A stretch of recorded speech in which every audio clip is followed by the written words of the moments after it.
Le 13 novembre dernier, des attentats font 130 morts dans les rues de Paris. 130 morts et des centaines de blessés. La France est en état de choc. Dans les heures qui suivent, François Hollande apparaît à la télévision, le visage grave, il fait cette importante annonce, le pays va fermer ses frontières. Mes chers compatriotes, au moment où je m'exprime, des attaques terroristes d'une ampleur sans précédent sont en cours dans l'agglomération parisienne. Nous avons, sur ma décision, mobilisé toutes les forces possibles. L'état d'urgence, lui, sera proclamé sur l'ensemble du territoire. La seconde décision que j'ai prise, c'est la fermeture des frontières. L'annonce relayée par pratiquement tous les médias a pour but de rassurer les Français, mais pas seulement. Il ne faut plus que des terroristes frappent sur le territoire. Dans la précipitation, on envoie des milliers de personnels affectés à la sécurité pour boucler le pays. 2 mois après les attentats, qu'en est-il réellement? Pour le savoir, nous avons mené l'enquête et choisi de nous rendre dans le quart sud-est de la France. 2000 km sur les routes, depuis la région nord de Lyon jusqu'au sud-est des Alpes-Maritimes. Enquête aux frontières.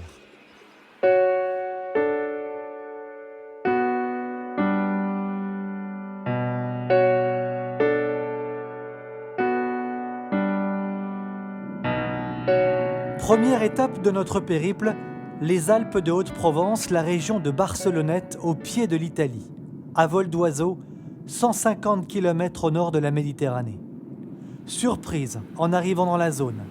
Aucun militaire, aucun gendarme, pas de douane, pas de police. Le col de l'Arche est désert. En discutant avec les riverains, on apprend que les bâtiments douaniers sont devenus cette pizzeria italienne. Le maire de la commune qui nous reçoit quelques minutes chez lui en présence d'un autre maire du coin nous explique pourtant que l'Arche, la commune en amont, poste avancé du col, était dans un passé encore récent un gros poste frontière. Ouais, il y avait une barrière, ils barraient la route ici. Et donc ils avaient aussi se servaient de poste avancé au col. Alors de ce côté-là, c'était la gendarmerie, puisqu'on avait une brigade de gendarmerie aussi, donc 6 gendarmes et un responsable.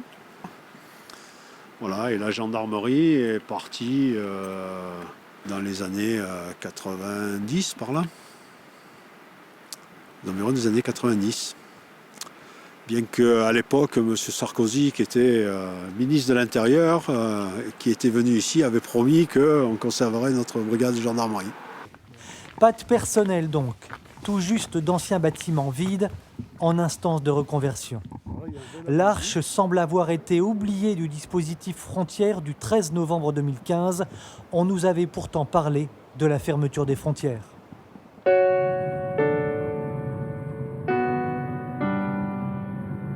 Nous abandonnons cette zone direction Briançon plus au nord pour atteindre le poste frontière de Clavières au pied d'un autre point de passage vers l'Italie.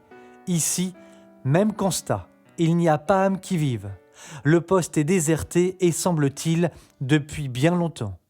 En désespoir de cause, nous tentons la frontière suisse 250 km plus haut, non loin de Genève. Pourquoi cette zone ? Parce que nos informateurs nous ont indiqué qu'il y a eu dans cette région de France des quantités de postes de douane et de police. Nous allons rester malheureusement sur notre faim, là aussi. Traverser ce pont qui enjambe le Rhône à hauteur de Pougny, nous tombons sur un poste de douane totalement désert. Déjà plusieurs centaines de kilomètres au compteur le long de la frontière. Les seuls premiers effectifs de police que l'on a pu trouver étaient à 10 km d'ici, à hauteur de la commune de Collonges, au rond-point d'une route nationale. Trouver des riverains afin de les interviewer devant la caméra pour connaître leur avis, c'est comme chercher une aiguille dans une botte de foin. Les confidences que nous obtiendrons, nous les aurons dans un café, en anonyme. Voilà ce que pense par exemple une Suisse ancienne élue. Elle traverse la frontière presque tous les jours. Les gens qui voudraient faire des attentats ou quoi que ce soit, ils connaissent aussi ce genre de passage. Donc c'est où ils remettent des douaniers partout. Aussi bien en France qu'en Suisse, peu importe s'il y en a un d'un côté ou pas de l'autre, mais dans toutes les douanes, c'est de la foutaise. Quand ils ont annoncé à la télévision qu'ils avaient remis la fermeture des Ouais, douanes, qu'ils allaient fermer les frontières. ouais. Moi je suis descendu à Chantilly, je dis, figure, tu prends après ta Dardanie, il n'y a pas un chat, tu prends la Plaine, il n'y a pas un chat, tu arrives à Chantilly, il n'y a pas un chat, tu prends Valérie, il n'y a personne. Tu vas à Soral, il n'y a personne. Tu vas à Bardonnay, il n'y a personne. Il n'y a pas un chat. Tu passes ce que tu veux, quand tu veux, comme tu veux. Où se trouvent donc les gros effectifs dont le gouvernement a parlé? Au nord de la France, vers l'Allemagne, la Belgique, possible. Sur l'ensemble du territoire, l'État a annoncé entre 8 et 10 000 hommes, mais ce chiffre est impossible à vérifier. Si le gros déploiement d'effectifs a bien eu lieu, il n'est certainement pas dans cette partie de la France, car on le verrait. Pourtant, à en juger par ce que l'on apprend sur le terrain, il y aurait grandement besoin de personnel permanent, à Menton par exemple, dans les Alpes-Maritimes. Dernière étape de notre périple.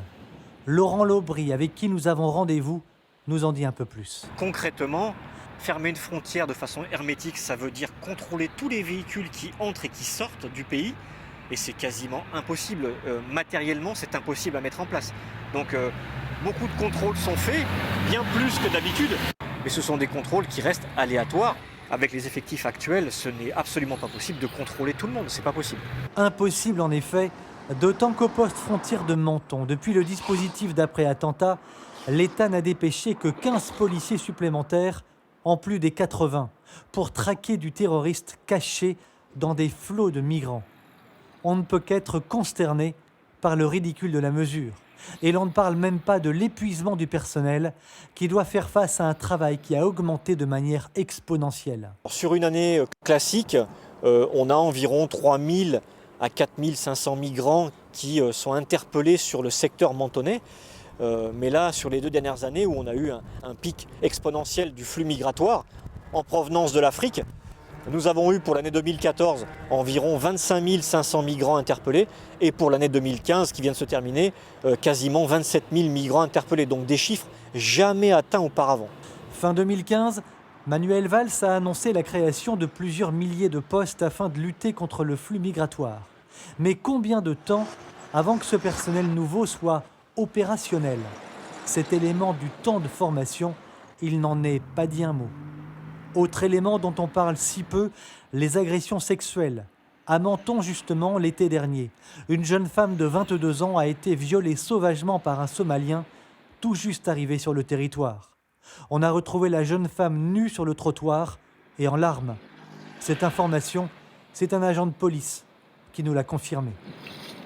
De façon générale, l'État, l'administration semble bien mal à l'aise sur ce dossier, pourtant si grave qu'est la sécurité du territoire. À de nombreuses reprises, nous avons tenté d'obtenir autorisation et informations auprès, par exemple, de la préfecture des Alpes-Maritimes basée à Nice pour la réalisation de ce reportage. Après plus de 3 semaines d'attente, il nous a été répondu ceci.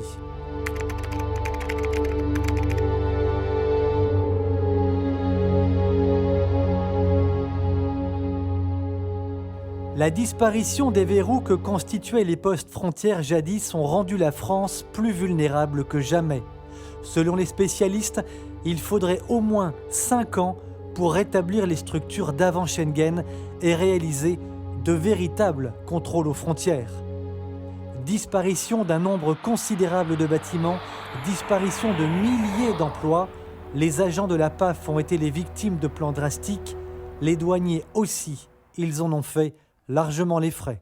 Des postes frontières, des postes de douane comme celui-ci, repris ou abandonné, on en trouve des quantités industrielles, depuis la zone frontalière avec la Belgique au nord jusqu'au sud-est de la France, non loin de Barcelonnette, près de l'Italie au sud-est, où nous nous trouvions il y a quelques jours. Ce sont en fait des milliers de postes qui ont été purement et simplement abandonnés. Alors, la décision prise en catastrophe par l'actuel gouvernement français pour soi-disant sécuriser, pour soi-disant fermer les frontières, ressemble purement et simplement à une vaste opération de communication.